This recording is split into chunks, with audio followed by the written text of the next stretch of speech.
नमस्कार विद्यार्थी मित्रांनो, संध्या खेत्री या चॅनलवर तुम्हा सर्वांचे स्वागत आहे. आज आपण या व्हिडिओमध्ये पाहणार आहोत आगामी तलाठी भरती 2026 MPSC पॅटर्न प्रश्नपत्रिका, ग्राम महसूल अधिकारी सराव प्रश्नपत्रिका 8 त्यामधील विज्ञान विषयासंदर्भातील महत्त्वाचे प्रश्न व त्याची उत्तरे.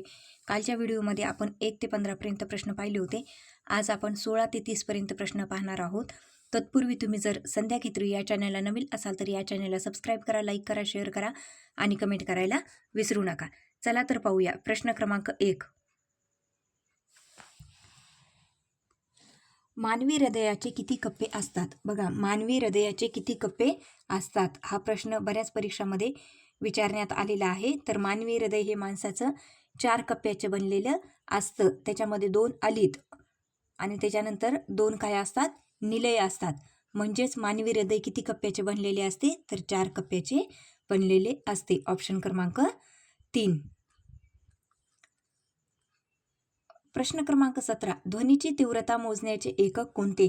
बघा, ध्वनीची तीव्रता मोजण्याचे एकक कोणते? तर ध्वनीची तीव्रता म्हणजेच मोजण्यासाठी डेसिबल डीबी हे काय एकक वापरले जाते. तसेच मानवासाठी 80 डेसिबलपेक्षा जास्त ध्वनी हानिकारक असतो. मानव जास्तीत जास्त काय करू शकतो की 80 पर्यंत ध्वनी ऐकू शकतो. त्याच्यानंतर जर त्याच्यापेक्षा जर जास्त त्याचा ध्वनी असेल तर ते काय असतं की मानवासाठी घातक असतं. म्हणजे ध्वनीची तीव्रता मोजण्याचे एकक कोणते आहे? तर डेसिबल हे आहे. ऑप्शन क्रमांक 2. प्रश्न क्रमांक 18. ड जीवनसत्वाच्या अभावी कोणता रोग होतो? बघा, जीवनसत्वाच्या अभावी कोणता आजार होतो? तर ड जीवनसत्वाच्या अभावामुळे माणसाचे काय होतात की हाडे जे असतात ते ठिसूळ होतात आणि लहान मुलामध्ये काय होतो की मुरदूस हा रोग होतो. तसेच हे जर जीवनसत्व शरीरामध्ये जर कमतरता झाली तर सूर्यप्रकाश जो असतो, सूर्यप्रकाश काय असतो तर ड जीवनसत्वाचा महत्त्वाचा स्रोत असतो. कोवळ्या सूर्यप्रकाशामध्ये ड जीवनसत्वाची जास्तीत जास्त निर्मिती होते. म्हणजे ज्या व्यक्तीला ड जीवनसत्वाची कमतरता झालेली आहे त्या व्यक्तीने काय करायचं की सकाळच्या सूर्यप्रकाशामध्ये काय केलं पाहिजे? बसलं पाहिजे. तर सूर्यप्रकाश हा काय आहे? ड जीवनसत्वाचा मुख्य स्रोत आहे. तर ड जीवनसत्वाच्या अभावी कोणता आजार होतो? तर मुरदूस हा आजार होतो.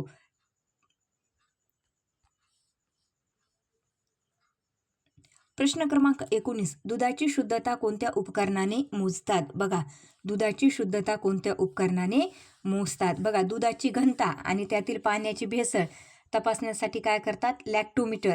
दुधाची घनता आणि त्यामध्ये किती प्रमाणात पाणी टाकलेलं आहे याची भेसळ तपासण्यासाठी लॅक्टोमीटर या उपकरणाचा काय केला जातो? वापर केला जातो. म्हणजे दुधाची शुद्धता कोणत्या उपकरणाने मोजतात? तर लॅक्टोमीटरने मोजतात. ऑप्शन क्रमांक 2. प्रश्न क्रमांक 20. हवेतील ऑक्सिजनचे प्रमाण अंदाजे किती टक्के असते? बघा, हवेत जो ऑक्सिजन असतो त्याचं प्रमाण हे किती टक्के असतं? तर वातावरणात नायट्रोजनचे प्रमाण हे 78% असते आणि ऑक्सिजनचे प्रमाण हे काय असते? 29% असते. तर हवेतील ऑक्सिजनचे प्रमाण किती असते? तर ते 21% असते. ऑप्शन क्रमांक 2.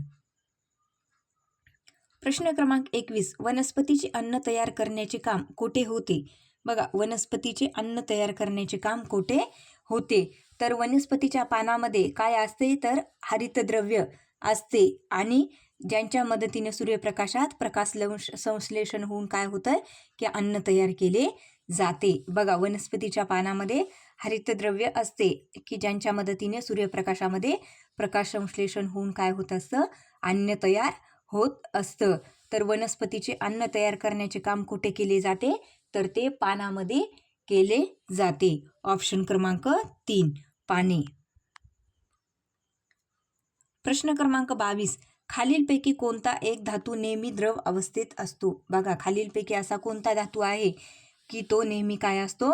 लिक्विड म्हणजे द्रव अवस्थेत असतो. तर पारा हा जो धातू आहे तो काय असतो? नेहमी द्रव अवस्थेत असतो. ऑप्शन क्रमांक 1 पारा.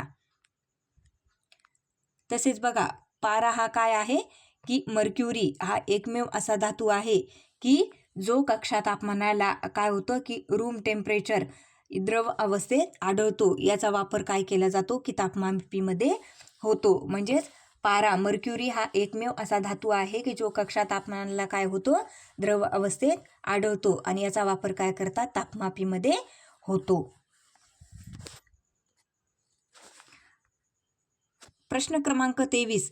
रातआंधळेपणा कोणत्या जीवनसत्वाच्या अभावामुळे होतो? बघा, रातआंधळेपणा हा माणसाच्या शरीरामध्ये कोणत्या जीवनसत्वाच्या अभावामुळे होतो? तर बघा, अजीवनसत्वाच्या म्हणजे व्हिटॅमिन एच्या कमतरतेमुळे काय होते की डोळ्याच्या दृष्टीवर परिणाम होतो आणि त्यामुळे रातआंधळेपणा काय होतो की हा आजार होतो. तर रातआंधळेपणा कोणत्या जीवनसत्वाच्या अभावामुळे होतो? तर या जीवनसत्वाच्या अभावामुळे रातआंधळेपणा हा रोग होतो. ऑप्शन क्रमांक 3. प्रश्न क्रमांक 24. कोणत्या ग्रहाला लाल ग्रह म्हणतात? बघा, बऱ्याच परीक्षेत हा पण प्रश्न विचारलेला आहे की कोणत्या ग्रहाला लाल ग्रह म्हणून ओळखला जातो? तर मंगळ हा या ग्रहाच्या पृष्ठभागावर काय होतं की आयर्न ऑक्साईड म्हणजे लोह मोठ्या प्रमाणावर असल्याने तो लालसर रंगाचा दिसतो, म्हणून त्याला लाल ग्रह म्हणून सुद्धा ओळखले जाते. बघा, मंगळ जो ग्रह आहे तो ग्रहाच्या पृष्ठभागावर काय होतं की आयर्न ऑक्साईड लोह मोठ्या प्रमाणात असल्याने तो लाल रंगाचा दिसतो, म्हणून त्याला लाल ग्रह असे म्हणतात. तर कोणत्या ग्रहाला लाल ग्रह असे म्हणतात? मंगळ या ग्रहाला लाल ग्रह असे म्हणतात. ऑप्शन क्रमांक 2. प्रश्न क्रमांक 25. नेत्रदानामध्ये मानवी डोळ्याचा कोणता भाग दान केला जातो? बघा, नेत्रदानामध्ये मानवी डोळ्याचा कोणता भाग दान केला जातो? तर बघा, नेत्रदानामध्ये संपूर्ण डोळा दान न करता डोळ्याचा जो पारदर्शक म्हणजेच पुढचा भाग असतो म्हणजेच पारपटल दान केले जाते व प्रत्यारोपित केले जाते. बघा, आपल्याला काय वाटतं की नेत्रदान म्हणजे की आपले नेत्र काय करायचे, दान करायचे, परंतु तसं नसतंय. नेत्रदानामध्ये संपूर्ण डोळा काय करावा लागतो, दान न करता डोळ्याचा पारदर्शक पुढचा जो भाग असतो म्हणजेच पारपटल दान केले जाते व प्रत्यारोपित केले जाते. तर नेत्रदानामध्ये मानवी डोळ्याचा कोणता भाग दान केला जातो?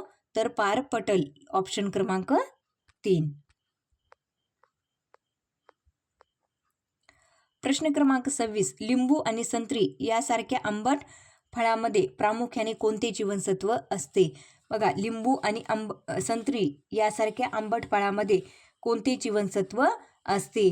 तर सर्व लिंबूवर्गीय फळामध्ये व क जीवनसत्व मोठ्या प्रमाणात आढळते, जे की रोगप्रतिकारशक्ती वाढवण्यासाठी उपयुक्त ठरते. बघा, सर्व लिंबूवर्गीय फळामध्ये तसेच क जीवनसत्व काय होते, मोठ्या प्रमाणामध्ये आढळते, जे की माणसाची रोगप्रतिकारक शक्ती वाढवण्यासाठी काय असते, उपयुक्त असते. तर लिंबू आणि संत्री यासारख्या आंबट फळामध्ये कोणते जीवनसत्व असते? तर अ जीवनसत्व असते. ऑप्शन क्रमांक 1. प्रश्न क्रमांक 27. सर्वात हलका वायू कोणता आहे? बघा, हायड्रोजन H हा विश्वातील सर्वात हलका वायू आहे आणि सर्वात मुबलक प्रमाणात आढळणारा वायू आहे. आवर्त सारणीमध्ये हा पहिला मूलद्रव्य आहे. बघा, सर्वात हलका वायू कोणता आहे? तर हायड्रोजन जो आहे हा विश्वातील सर्वात हलका आणि सर्वात मुबलक प्रमाणात म्हणजे जास्त प्रमाणात आढळणारा काय आहे, वायू आहे, जो आवर्त सारणीत हा पहिला मूलद्रव्य म्हणून ओळखला जातो. तर सर्वात हलका वायू कोणता आहे? हायड्रोजन. ऑप्शन क्रमांक 4. प्रश्न क्रमांक 28. रक्तातील तांबड्या पेशीची निर्मिती कोठे होते?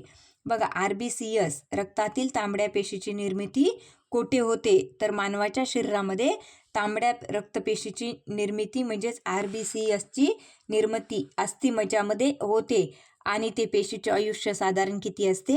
120 दिवसाचे असते. म्हणजे तांबड्या रक्तपेशीची निर्मिती अस्थिमज्जामध्ये होते आणि या पेशीचे आयुष्य साधारण किती असते? तर ते 120 दिवसाचे असते.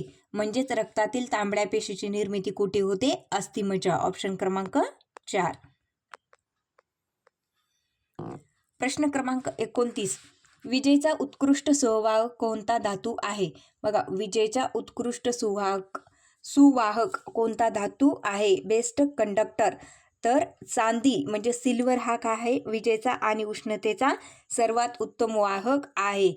कारण की चांदी महाग असल्यामुळे वायरसाठी सामान्यतः कशाची तार वापरतात, तर तांब्याची तार वापरतात. तर विजेचा उत्कृष्ट सुवाहक कोणता धातू आहे, तर चांदी हा धातू आहे. ऑप्शन क्रमांक 3. प्रश्न क्रमांक 30. कोणता प्राणी आपल्या ओलसर त्वचेद्वारे श्वासोश्वास करतो? बघा, कोणता प्राणी असा आहे की आपल्या ओलसर त्वचेद्वारे श्वासोश्वास करतो, की जे की गांडूळ. या प्राण्याला काय नसतात, फुफ्फुसे नसतात. बघा इथे लक्षात ठेवा, तुम्हाला हा पण प्रश्न येऊ शकतो की खालीलपैकी कोणत्या प्राण्याला फुफ्फुस नसते, तर गांडूळ ह्या प्राण्याला काय नसते, फुफ्फुस नसतात. आणि तो आपल्या ओलसर आणि पातळ त्वचेद्वारे काय करत असतो, वातावरणातील ऑक्सिजन नीट शोषून घेत असतो.